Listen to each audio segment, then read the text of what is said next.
오늘도 예배의 자리로 나오신 모든 성도님들을 환영하고 축복합니다. 함께 나눌 말씀을 준비하면서 어떤 말씀을 같이 나눌까 많은 고민을 했던 것 같습니다. 아마 어쩌면 오늘 설교의 제목을 보시면서 다음 주부터 고난주간 부흥회가 시작되니 부흥에 대한 설교를 하나 이러한 생각이 드실 수 있으실 것 같은데요. 맞습니다. 고난주간 부흥회를 이제 기도로 준비하며 하나님께서 우리 가운데 어떤 은혜를 부어주실까라고 하는 기대감이 있었고요. 그것이 부흥에 대한 소망이었던 것 같습니다. 부흥이 무엇일까요? 저는 사실 부흥하면은 어릴 적 부흥회가 좀 생각이 납니다. 아마 이 자리에 계신 성도님들께서도 많이 경험해 보셨으리라고 생각합니다. 예전에 부흥회는 요즘과는 좀 많이 달랐죠. 1년에 한두 번씩 이렇게 심령대 부흥회 해가지고 탁탁탁 써붙이고 그리고 부흥사 목사님들을 불러가지고 했습니다. 이분들은 굉장히 독하셨습니다. 목소리부터 독하셨고요. 할렐루야 하시면서요. 그리고 하루에 3번씩 집회를 하셨고 그리고 설교 시간은 기본 2시간이었던 것 같아요. 열심히 1시간을 이야기하시고 이제 성경을 봅시다 하실 때마다 정말 깜짝 놀랐던 적이 한두 번이 아닙니다. 기도는 어떻게 했을까요? 오늘이 인생의 마지막 날인 것처럼 그렇게 기도를 했습니다. 내일은 없다 주여 삼창 외치고 목이 쉴 때까지 기도를 했던 그 부흥회가 기억이 납니다. 저는 신학적으로 이것이 경건주의니 신비주의니 그런 것을 말하고 싶지 않고요. 그때 그렇게 소리치던 그 기도가 그 부흥에 대한 간절함이 너무나 그립다라는 생각이 들었습니다.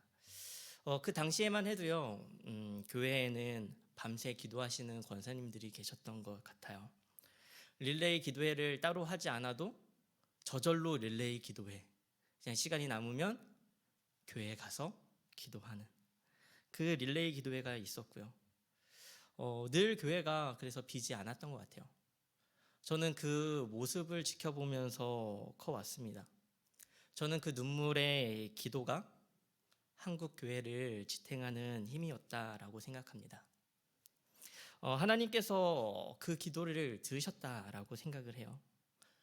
부흥을 달라고 외치던 그 기도를 하나님께서 기억하셨다라고 생각합니다. 어느 순간 점점 교회에는 기도의 소리가 작아지기 시작한 것 같습니다. 코로나를 지나면서는 교회에 나오는 발길도 조금씩 줄기 시작했고요.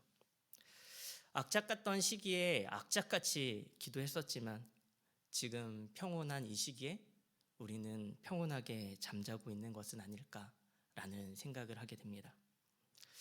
저는 오늘 본문의 말씀을 통해 우리 마음 안에 감추어져 있던 부흥에 대한 열망을 다시 꺼내기를 소망하고요.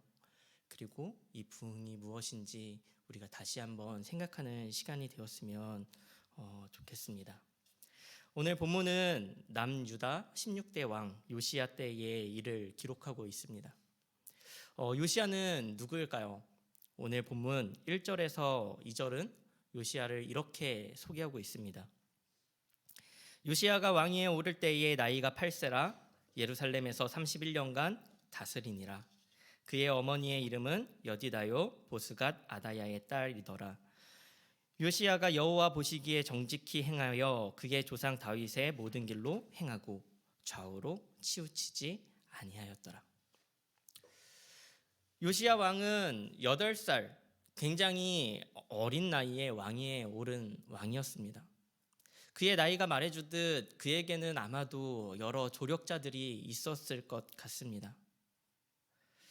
그 조력자들은 하나님의 평가에 요시야가 정직히 행했다라는 것을 봤을 때 좋은 조력자들이 많이 있었던 것 같아요. 그리고 역대하 34장에 보면 요시야의 기록이 보다 자세히 나와 있는데 요시야가 16살 되었을 때에 하나님을 찾았다라고 이야기를 합니다. 아마 그때를 시작으로 요시야 왕은 하나님 앞에서 그리고 왕으로서의 주체적인 삶을 살지 않았을까라고 생각이 들어요. 우리가 함께 읽은 본문에 따르면 그가 왕위에 오른 지 18째 해, 즉 약 26살 되었을 즈음에 성전 수리를 시작합니다. 그런데 이 일이 그냥 수리로서 끝나는 것이 아니라 그 과정에서 율법책이 발견되고 그리고 거기서 끝이 아니라 회개의 운동이 일어나게 되고 우상을 철폐하는 종교 개혁이 일어나게 됩니다. 오늘 우리가 읽은 본문은 남유다 왕국에 있었던 그 부흥의 시작을 우리에게 보여주고 있는 것입니다. 오늘 요시야를 시작으로 일어나게 된 이 부흥을 통해서요, 부흥이 무엇인지 두 가지를 함께 나누고자 하는데요. 첫 번째 부흥은 쇠퇴한 것을 다시 일으키는 것이다입니다. 사실 이제 제가 부흥을 네이버 사전에 쳐봤습니다. 부흥 쳐보니까 이렇게 써져 있었습니다. 쇠퇴하였던 것이 다시 일어남 또는 그렇게 되게 함. 요시야가 26살 되어 시작한 것이 바로 성전을 수리하는 일이었습니다. 왜 성전이 망가져 있었을까요? 왜 수리를 해야만 했을까요? 그것은 아마 두 가지로 생각을 해볼 수 있었을 것 같습니다. 적극적인 파괴와 간접적인 파괴가 있었을 것 같아요. 적극적인 파괴는요, 적극적으로 성전을 파괴했을 거예요. 이스라엘이라는 나라는 언제나 외세의 침략이 있었던 나라입니다. 하나님께서 우리가 성경을 보면 알 수 있듯이 우상 숭배를 할 때마다 주변 나라를 통해서 이스라엘을 공격하시죠. 어쩌면 성전이요, 다른 나라로 공격을 당해서 그래서 파괴되었을 수도 있습니다. 또는 우상 숭배자들이 하나님의 전을 부서뜨리는 일들이 있었는데 그러한 일들 때문에 파괴가 되었을 수도 있어요. 특히 요시야의 아빠인 아몬 그리고 할아버지인 므낫세는요, 우상 숭배를 놔둔 왕 정도가 아니라 정말 더 확산시킨 그러한 장본인들이었는데요. 굉장히 악한 왕이었는데, 그러니 그 왕들이 지나오면서 성전이 손상되는 것은 적극적인 그런 파괴가 그 안에 있었을 것 같습니다. 그러나 우리가 간과하면 안 되는 것이 바로 간접적인 파괴입니다. 그게 무엇일까요? 간접적인 파괴. 방치입니다. 성전이 부서졌습니다. 마음이 어떠십니까?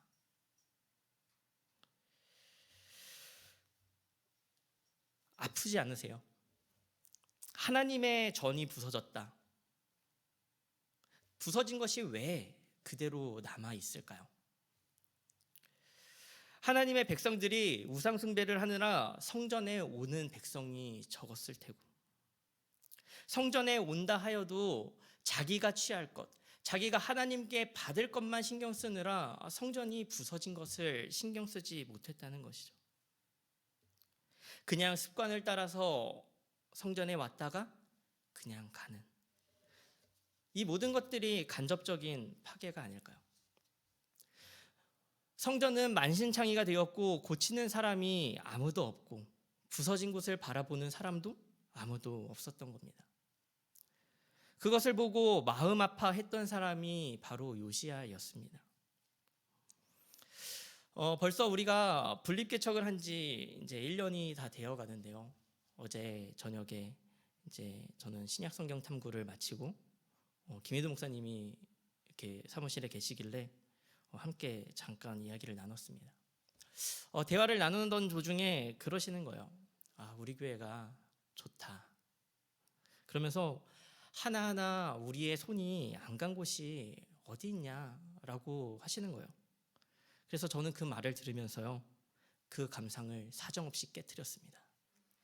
기억이 안 납니다. 1년 전에 벚꽃이 폈는지 개나리가 폈는지 아무 기억이 없습니다.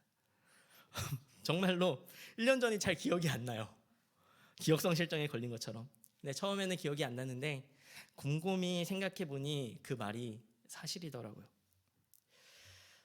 사실 우리 성도님들의 손이 안 간 곳이 어디 있습니까? 벽면에 종이를 잘라서 글씨를 새기고 이쁘게 꾸미고 매주 토요일 나와서 교회를 청소하고 미래그린 시장 전체를 다 청소하고 의자 하나하나를 다 닦고 옮기고 비셀 때에는 비샌다고 남자 성도님들 오셔서 그것을 다 치우고 정말 손이 안 간 곳이 없어요. 성전이 부서졌다. 누가 마음에 안 든다고 돌을 들어다가 저기 창문을 깼다고 생각을 해봅시다. 마음이 어떨까요? 아파야죠. 마음이 아파야 정상인 겁니다. 만약 그것이 보이고 아프다면요, 우리를 통해요 그것을요 보수하고자 하는 하나님께서 주시는 마음이다라고 생각이 듭니다. 교회는 우리 모두의 공간이잖아요. 흠이 있고 망가진 부분이 있을 수 있지만 그것을 볼 때 아파야지 정상인 겁니다. 과연 이것이 성전에만 해당되어지는 이야기일까요? 오늘 본문에서 드러나는 놀라운 회복은 건물이 아니라 공동체에 있다라고 생각을 합니다. 3절에서 6절은 그 성전을 보수하는 과정을 설명을 하고 있는데요. 백성들이 성전에 은을 바쳤습니다. 그리고 성전을 수리하기 위해 그 드린 은을요 문지키는 사람이요 받아서 제상 hil기야에게 주고 hil기야가요 계수를 합니다. 그리고 hil기야는 요시야가 보낸 서기관 사반의 지시에 따라서 감독자에게 다시 은을 주고 감독자는 목수, 미장이 각 사람들에게 그 은을 나누어 주어서요 마음껏 수리하게 합니다. 그러면서 7절은 이렇게 기록을 하고 있습니다. 그러나 그들의 손에 맡긴 은을 회개하지 말지니 이는 그들이 진실하게 행함이니라. 사실 수리하는 데에 수리할 곳이 많으니 큰 돈이 드는 것은 당연한 일입니다. 그런데 그 은을요 개수하지 않고 그것을 회개하지 않고요 그냥 주는 거예요. 계약서도 없이 영수증도 없이 말입니다. 이것이 무엇을 보여주고 있는 겁니까? 공동체에요 신뢰가 회복되고 있는 모습을 보여주고 있는 것 아닐까요? 시작은 성전을 부서진 곳을 수리하는 것이 시작이었는데 회복된 것이 무엇입니까? 성전뿐 아니라 공동체가 회복되어져 가는 그 모습이 드러나고 있는 거예요. 깨졌던 신뢰가 다시 살아나고 메말라 힘을 쓸 수 없었던 조직들이 다시 살아나는 겁니다. 황폐해져 있던 공동체가요 구석구석 생기 있게 살아나는 거예요. 놀라운 것은요 이 본문을 보면요 어중이 떠중이가 없어요. 각 사람의 역할이요 명확하게 드러나고요 문지키는 자는 은을 계산하고 감독자는 작업자들을 관리하고 목수는 목수의 일을, 미장이는 미장이의 일을 자기 자신의 주어진 자리에서요 열심히 최선을 다해 하는 겁니다. 모두의 역할이 모인 곳에 무엇이 남습니까? 그곳에 파괴되었던 성전이 회복이 되고 무너진 공동체가 회복이 되는 그런 모습을 보여주고 있는 것입니다. 사실요 하나님의 일을 하다 보면요 지칠 때가 많습니다. 저는 이제 부서 사역을 하다 보니까 아무래도 교사 선생님들을 많이 만나게 됩니다. 교사 선생님들을 많이 만나 뵙고 그러니까 교사 선생님들을 예로 들자면요 엄청 끝없는 헌신을 해요. 애가 반항을 하고 내 새끼 같으면 한 대 때려줄 텐데 그러지도 못하고 그러니 하면서 다 봐주고 괜찮다고 품어주고 문자를 해도 답이 없어도 또 문자 보내고 또 문자 보내고 그런데요 끝이 없는 것 같아요. 열심히 해갖고 그 어려운 중2 애들을 딱 올려보내면요 새로운 중2가 몰려옵니다. 그런데 그 자리를요 계속 지키는 거예요. 중2를 또 맞고 또 맞고 막.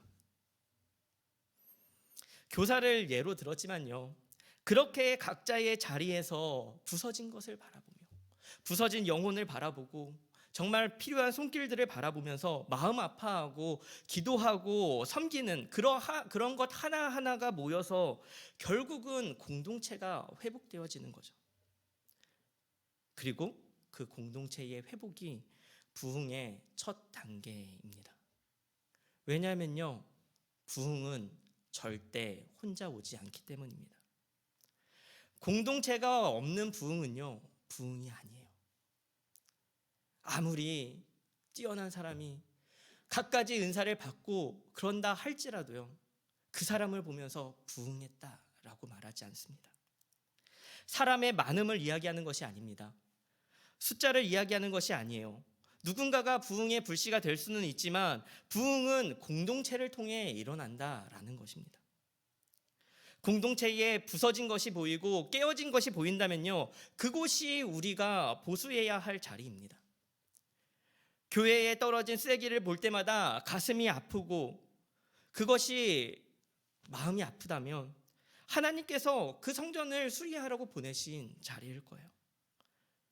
만약 아무도 기도하지 않는 텅 빈 교회가 마음이 아프다면 그 자리가 하나님께서 우리를 부르신 자리일 것입니다. 하나님은 우리 모두에게요, 각자의 자리에서 부서진 것을 회복할 수 있는 그런 회복시키는 사명을 주셨습니다.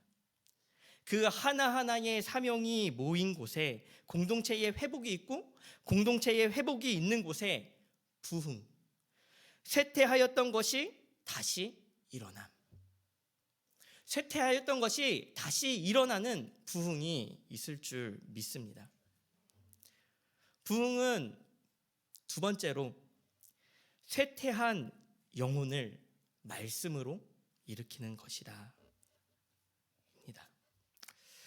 성전의 회복과 공동체의 회복이 일어나는 그때에 놀라운 일이 일어납니다. 그것은 역대하 34장에 보면 성전에서 헌금함에서 돈을 꺼낼 때에 율법책을 발견했다라고 기록되어 있어요. 왜 숨겨져 있었냐 하면 헌금함에 있는 것을 볼 때 누가 말씀을 지키려고 일부러 그것을 감추려고 두었다라고 볼 수도 있을 것 같아요. 그런데 왜 숨겼는지 그 의도와는 상관없게요, 분명히 드러나는 것은 무엇입니까? 헌금함을 그동안 열지 않은 거죠. 하나님의 말씀을 찾으려 하지 않았다라는 것입니다. 요시야가요, 오늘 우리가 읽은 본문 이후에요, 종교개혁을 단행하면서요, 그동안 잊고 있었던 유월절을 다시 지키기 시작합니다. 그런데 재미있는 것이 성경의 기록상 마지막 유월절, 요시야가 다시 일으켰던 그 유월절 이전의 유월절은요, 성경에 기록되어 있는 것이요, 수백 년 전 여호수아가 길갈에서 백성들과 함께 지켰던 것이 마지막이었어요. 실제로 그때가 마지막 유월절이다라고까지는 말할 수 없겠지만 그 후에 언제까지 유월절을 지켰는지는 알 수 없지만 하나님의 말씀이 오랫동안 부재하였다라는 것은 부인할 수 없는 사실이에요. 유월절이 무엇입니까? 유월절은요, 사실 절기 이상의 의미를 가지고 있어요. 유월절은 사실 정체성입니다. 그들은요, 정체성을 상실한 채 살았다는 거예요. 왜요? 말씀을 잊으니까. 자신이 어디서부터 와서 어디로 가는지, 지금 왜 여기에 있는지 그 정체성이요, 없는 겁니다. 우리는 어디로부터 와서 어디로 가고 있습니까? 왜 지금 여기에 서 있습니까? 그 답은 성경에 있습니다. 말씀 앞에 있다는 것입니다. 우리에게 잊혀진 유월절이 무엇인가요? 복음이죠. 요시야가요, 율법을 몰랐을까요? 알았을 겁니다. 그러나 율법서, 이 성경에 대해서 성경을 통해서 율법을 읽지 못했고 성경을 통해서 율법을 배우지 못한 거예요. 누군가의 이야기를 통해, 누군가의 말하는 것을 통해서 율법을 배웠던 겁니다. 우리가 알고 있는, 들은 예수님의 이야기가 아니라, 다른 누군가의 이야기가 아니라 진짜 말씀 앞에 서서 말씀이 우리에게 전하는 예수 그리스도, 그분의 삶과 사역, 죽음, 누군가의 이야기가 아니라 그 말씀이 우리에게 전하는, 그 말씀으로 깊이 들어가는 그 부흥이요, 그것이 우리에게 있기를 간절히 소망합니다. 무엇보다요, 우리가 다음 주에 고난주간 부흥회가 있을 텐데요, 고난주간이 무엇입니까? 사실 구약의 유월절이 고난주간 아닙니까? 우리에게요, 말씀을 통해서 예수 그리스도의 그 죽으심과 다시 사심을 기억하는, 우리가 그 말씀을 통해서 우리가 말씀 앞에 설 수 있는 그러한 시간들이 되기를 간절히 소망합니다. 11절은 이렇게 기록이 되어 있습니다. 왕이 율법책의 말을 듣자 곧 그의 옷을 찢으니라. 사실 하나님의 말씀 앞에 선다는 것은 아픈 것입니다. 불편한 것이 맞습니다. 하나님의 말씀에 비추었을 때 더러운 것이 보여야 맞는 것이죠. 존귀하신 하나님 앞에, 그 앞에 서면 죄인인 나의 모습이 보여야 맞는 것입니다. 성전이 부서지고 깨진 것처럼 우리의 부서진 영혼이 보이는 것, 깨지고 치유되지 못한 우리의 영혼이 보이는 것, 그것이 말씀 앞에 섰을 때인 줄 믿습니다. 말씀 앞에서 부서진 우리의 영혼을 바라보기를 간절히 소망합니다. 그럴 때 쇠퇴한 우리의 영혼을 다시 일으키시는 예수님을 만나게 될 줄을 믿습니다. 저는 우리에게 그런 부흥이 임하기를 소망합니다. 쇠퇴한 것이 다시 일어나는, 다시 살아나는 부흥이 일어나기를 소망합니다. 공동체가 회복이 되고 말씀 앞에서 우리의 영혼이 회복되는, 아프지만 행복한, 아프지만 감사한, 아프지만 공동체가 회복되는, 아프지만 다시 부흥하는 그런 공동체가 우리의 공동체가 되기를 간절히 소망합니다.